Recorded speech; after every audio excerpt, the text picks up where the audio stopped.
Essa conversa de hoje é relacionada à disciplina, né, de teorias comportamentais da instituição Unijorge. Aqui as estudantes Alicinara e Sara, estudantes de psicologia, e hoje vamos entrar no assunto de uso do reforço positivo, né, no processo terapêutico como estratégia para fortalecer o comportamento de melhora do cliente, do paciente. Então, assim, eu vou abrir agora esse espaço para o profissional convidado de hoje falar um pouco sobre ele e sobre a profissão. Bom dia, meu nome é Cadu. Bom dia. Eu sou psicólogo clínico, neuropsicólogo, especialista em saúde mental e pós-graduado em ABA, que é abordagem comportamental aplicada ao autismo. Eu atuo no SUS agora, há uns 3 anos mais ou menos, e faço atendimentos clínicos particulares. Certo. E como é que funciona a sua atuação no SUS como psicólogo? Bom, no SUS, envolvendo saúde mental, a gente faz praticamente de tudo. Sejam os atendimentos individuais, acolhimentos, acompanhamento no hospital, visitas, grupos de atendimento, grupos terapêuticos, algumas ações nos postos, na comunidade, né? Bastante coisa. E como eu atuo numa policlínica, que é um atendimento multidisciplinar, a gente acaba fazendo vários atendimentos combinados, seja psiquiatra, nutricionista, fisioterapeuta. Entendi. Existe algum motivo específico que você escolheu essa abordagem, né, da psicologia? Principalmente por curiosidade na época, porque como não foi uma abordagem tão trabalhada durante a graduação, na primeira oportunidade que eu tive de me adentrar, que foi mais ou menos no 7º, 8º semestre, a gente teve uma disciplina sobre, eu comecei a me interessar, e a partir dos últimos semestres que tiveram os estágios, principalmente por contadores que eram dessa abordagem, eu me interessei muito. Eu gostei da forma que eles trabalhavam, da forma que instruíam a gente, e isso que me fez me aprofundar ainda mais.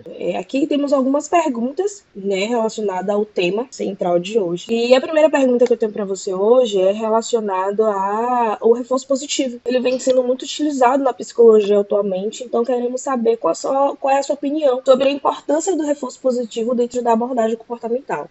Tanto o reforço quanto a punição, seja positiva ou negativa, são, na minha visão, é praticamente o básico que funciona. O reforço positivo especificamente, por ser algo menos aversivo e por ser algo mais fácil do paciente se adaptar, por geralmente ser um estímulo mais agradável, ser algo mais pontual, algo que não cria tanta resistência, é mais fácil de criar uma adaptação, porque normalmente não é inserido um estímulo que seja desagradável, é sempre algo que vai fazer a pessoa se sentir bem, que vai fazer ela se sentir estimulada a continuar no processo ou promover alguma mudança. Eu acho que é mais fácil de aceitar. E aí, como é que o psicólogo identifica quais comportamentos que devem ser reforçados no processo terapêutico e qual não devem, né, no caso? Bom, isso aí é muito da sua visão profissional e da visão contextual de como essa pessoa se apresentou, da demanda que ela está tratando, do que é que ela quer mudar, do que é que ela quer melhorar, o que é que seja. O objetivo sempre vai ser tornar o paciente independente, sempre vai ser tornar o paciente independente de terapia, tornar ele uma pessoa funcional. Vai ser esse. A gente não pode trabalhar para tornar o paciente dependente da terapia e que só consiga resolver as coisas no momento da terapia. O objetivo é criar essa independência, então a gente sempre vai identificar quais comportamentos estão sendo prejudiciais para isso e quais comportamentos são mais benéficos para a vida dele, quais melhoram a qualidade de vida, quais geram essa independência, essa autossuficiência e o contexto que esses comportamentos apresentam. A gente não pode olhar só um momento. Às vezes o mesmo comportamento se apresenta em vários contextos de maneiras diferentes. Então, além de criar essa autossuficiência, identificar padrões que fazem esse comportamento acontecer. E assim, questão da parte ética, né? Quais são os cuidados éticos que devem ser considerados utilizando o reforço positivo no processo terapêutico? Eu acho que isso é muito uma coisa como profissional, não só na abordagem comportamental, mas acho que é uma coisa que se aplica a todas, que é a questão de sair do papel da pessoa que sabe tudo, sair do papel da pessoa que sabe o que é melhor para o outro. Não. A gente não vai trabalhar na perspectiva de saber que mudar o comportamento vai ser benéfico para aquela pessoa, porque cada comportamento tem uma utilidade, cada comportamento aparece com uma forma de adaptação, com uma forma de sobrevivência. Dizer que o comportamento é certo ou errado acaba sendo prejudicial para o paciente. A gente tem que saber entrar no papel, se colocar no lugar daquela pessoa, entender esse comportamento, entender por que ele surgiu, por que ele é problemático e por que ele deve ser extinguido ou reforçado, ou positivo e estimulado. Então, a parte que eu considero mais prejudicial é essa parte da pessoa que quer saber, que quer mudar o outro, que quer fazer o outro ser de uma forma específica. Quando a gente acaba entrando nesse papel da pessoa que sabe, que quer controlar a vida do paciente, a gente acaba tirando essa autossuficiência, essa independência e torna a pessoa dependente. E se a gente estimula comportamentos que na nossa visão são benéficos, mas que não fazem sentido para o paciente, ele não vai conseguir escolher justamente por não fazer sentido. Ele acaba se tornando dependente da opinião, da escolha e da palavra de outro. Entendi, perfeito. E assim, na prática, né, como é que funciona essa aplicação de reforço positivo? E como ele é adaptado para diferentes realidades e públicos, né? A gente sabe que existem muitas formas de lidar com cada paciente, existe a questão da cultura, do ambiente, então como na prática que funciona esse reforço positivo? Isso também é uma coisa que acaba entrando no critério ético, porque o mesmo reforço não pode não funcionar para o mesmo paciente. A gente não pode generalizar a forma como a gente trabalha, porque além dos comportamentos serem diferentes, os estímulos, a forma que vai funcionar para cada um é diferente. Então, primeiro com análise funcional, anamnese, tudo isso que a gente busca procurar dados, entender melhor o contexto de vida da pessoa, entender por que esse comportamento acontece, é meio que um filtro para a gente identificar quais comportamentos estão sendo benéficos, quais estão ajudando ele e quais estão sendo prejudiciais. A partir do momento que a gente identifica esses comportamentos, identifica o padrão, identifica onde é que esses comportamentos aparecem, a gente começa a trabalhar diretamente com o paciente para ver por que esse comportamento apareceu. Normalmente o comportamento se torna padrão por ter uma utilidade, por funcionar de alguma forma e por funcionar acaba sendo reforçado. É o exemplo de uma pessoa que durante a infância foi extremamente retraída, não conseguia fazer amizades e na vida adulta se tornou uma pessoa mais sociável. Às vezes ela se tornou essa pessoa sociável, essa pessoa que tem mais gente em volta por ter se tornado, por exemplo, submissa, por ter se tornado uma pessoa que é do tipo que ouve, aceita e fica por isso mesmo, que não debate, que não sabe lidar com conflitos, que não gosta de lidar com conflitos. Acaba sendo muito permissiva. E isso é o que mantém as pessoas em volta dela. Esse comportamento de ser permissivo tem a utilidade de não deixar que essa pessoa fique só, de deixar pessoas ao redor dela, mas acaba sendo prejudicial em vários pontos, vários aspectos da vida dela. A gente, às vezes, não trabalha para extinguir esse comportamento, mas para fazer a pessoa entender o porquê isso está sendo prejudicial e qual comportamento pode substituir esse ou qual pode ser mais vantajoso para a vida dela. É basicamente fazendo esse filtro do que é prejudicial, do que é benéfico, do porquê apareceu e do porquê está sendo útil e do porquê foi reforçado anteriormente. Ok, Cadu.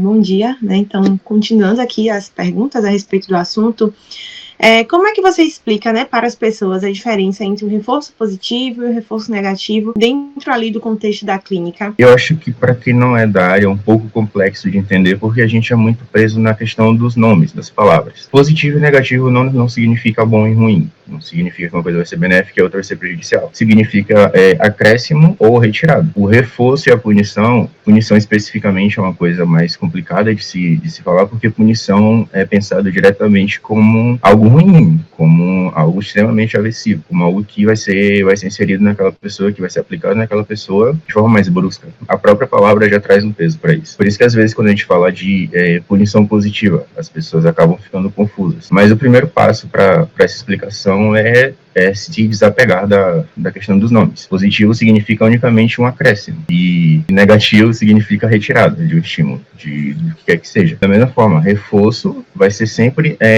tentando aumentar a frequência de comportamento e punição tentando sempre reduzir a frequência que esse comportamento aparece. Primeiro de tudo, eu acho que o melhor é isso, desapegar das palavras, entender o significado e o contexto que elas são usadas na abordagem. Certo. E na sua visão, né, quais são os maiores desafios hoje enfrentados pelos psicólogos, por você, enfim, a utilizar o reforço positivo como estratégia na clínica? Eu vejo da mesma questão da forma ética, que por mais que a gente tenha a prática, por mais que acostume a fazer, eu ainda acho bem complicado sair desse papel da pessoa que sabe, sair do papel dessa pessoa que acha que entende o que é melhor pro outro. A parte de se colocar, de ser empático o suficiente para entrar no papel da pessoa sem julgar, viver aquele comportamento como função adaptativa, em vez de como função julgativa, eu acho que é uma das partes mais complicadas, porque a gente não pode viver a vida da pessoa, a gente não pode tomar a vida da pessoa como se fosse a nossa. Da mesma forma que o mesmo estímulo não funciona de paciente para paciente, uma resolução que a gente pode ter na nossa vida pode não funcionar para ele. Aquele comportamento apareceu por um motivo. Entender o porquê esse motivo apareceu, às vezes, pra gente pode ser bem complexo, bem complicado, que às vezes não faz sentido pra gente, mas para aquela pessoa fez. E como você analisa a relação entre o estímulo antecedente e a consequência que mantém ali, né, possivelmente,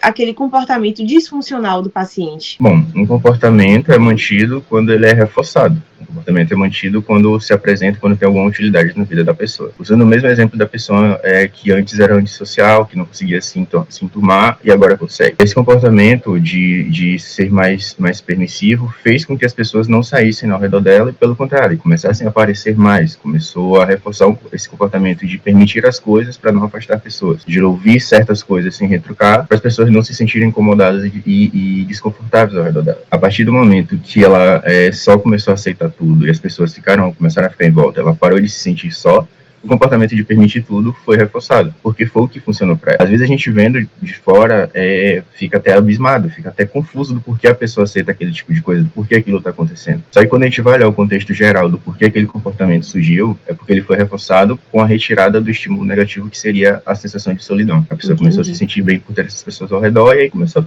deixar tudo acontecer. Certo. E dentro da ética profissional, né, você pode nos trazer aqui algum caso clínico de sucesso, né, e alta do paciente com a terapia comportamental? Foi também na época do estágio, que foi um dos primeiros casos que eu peguei de um jovem, 20 e poucos anos, e tinha muitos problemas envolvendo raiva. Era uma pessoa de comportamentos muito explosivos. Na época e até hoje eu sou uma pessoa que tenho muita dificuldade com termos técnicos. Eu não consigo gravar termos técnicos. Eu consigo definir o que é que eu vou usar, o objetivo, como usar, beleza. Mas o nome especificamente eu sou terrível. E aí eu tinha muita dificuldade no estágio, porque além da galera que eu estudava ser bem mais velha, ser um dos mais novos da sala, eu via todo mundo explicando, falando o que é que fazia, como é que usava, e eu ficava perdidão, porque eu não entendia, porque na minha visão eu não estava usando nada. E aí foi quando a última orientadora que eu tive no estágio, acho que foi 2 ou 3, que começou a me explicar. Ela destrinchou os casos que eu usava, começou a me explicar o que é que eu estava fazendo, quando fazendo, o objetivo. E quando eu comecei a ter essa compreensão do que eu estava fazendo, eu comecei a utilizar mais as questões de reforço e punição com esse paciente. Foi um caso bem complexo de trabalhar, porque era como se você estivesse entendendo uma pessoa que a qualquer momento poderia explodir de atacar dentro da própria sala. E aí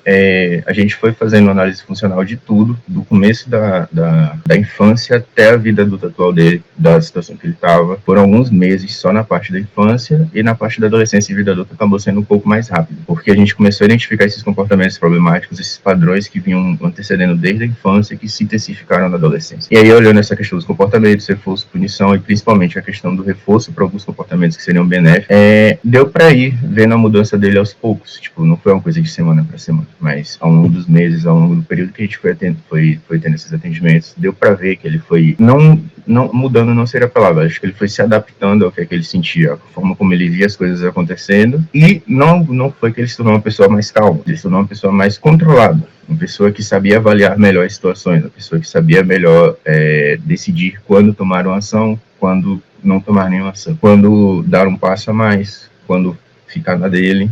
E aí, essa mudança foi muito, muito da hora. Maravilha. E para a gente poder finalizar, né, o que é que você espera aí no desenvolvimento futuro dessa abordagem dentro da psicologia? Bom, a abordagem comportamental como um todo está inserida nas PBE, que são as práticas baseadas em evidência. Sim. Só isso por si só por ter uma comprovação científica dos meios que funcionam, do que pode ser melhorado, já acho que a abordagem por si só já está num progresso bom, já está num caminho excelente, já está num caminho bem produtivo. O que eu acho que seria mais interessante seria a mudança na visão das pessoas, porque as pessoas têm uma visão bem problemática sobre a abordagem comportamental, principalmente no âmbito de ser algo muito robótico, algo muito controlado, mas não.